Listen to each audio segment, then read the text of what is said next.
Welcome back, viewers, to my channel. Thank you for your time.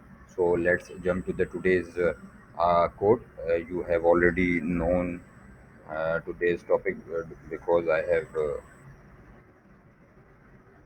written in the title.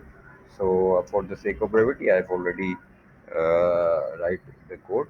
So let's jump and run. So in this, we are printing the calendar, whatever you want in your Python terminal. So first we had imported the calendar. So if you whatever year you want to see the in calendar, so and you will write the months and you will write simple print command with calendar month year. So let's run and see is it working or not. Oh my god, yes, is it working? So let's see if we change the month, is it changing or not? Let's see and run.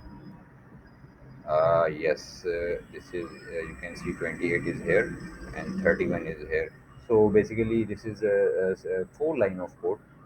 You can do it in two lines also, but it will. I do not recommend for beginner users to write these in short form. So if you like this video, kindly like, share, and please write your comments and your feedback that how could I improve my quality of videos and education which I want to provide to openly to all the universe. Thank you, thank you for keep watching and sharing.